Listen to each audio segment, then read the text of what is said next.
While it is possible to remove the brake booster, red arrow, while leaving the master cylinder and reservoir together, yellow arrow, I recommend splitting them so you can give everything a good inspection and cleaning.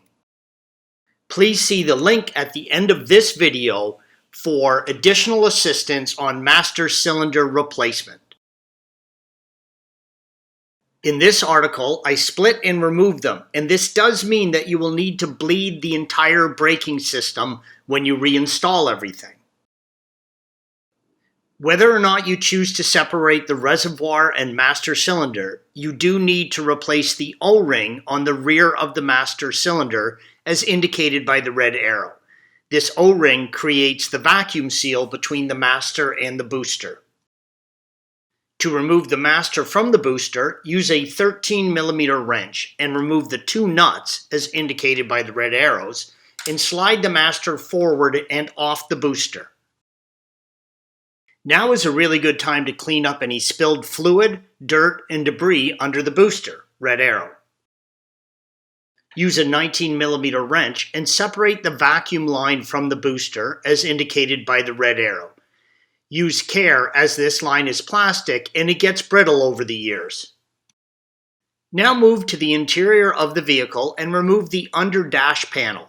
Please see the link at the end of this video on under dash panel removal for further assistance.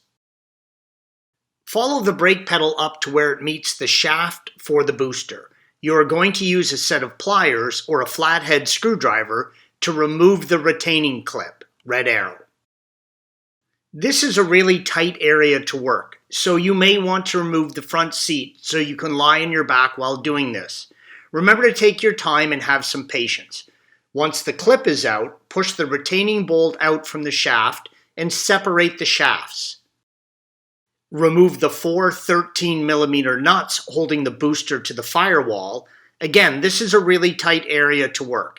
Get comfortable and use a series of extensions and universals and you will get all four off. Once all four nuts are off, move back to the engine compartment and simply remove the brake booster. Installation is the reverse of removal. Make sure to install the gasket between the booster and the firewall, as well as when reinstalling your master cylinder, it must sit over the rod inside of the booster, as indicated by the red arrow. If you have opened any brake lines or separated the reservoir and the master cylinder, you will need to completely bleed the brakes. Do not drive the car without completely bleeding the brakes. Please see the link at the end of this video for an article and assistance on how to completely bleed your brakes, including using the Motive Power Bleeder, which makes it quick and simple. Thanks for watching.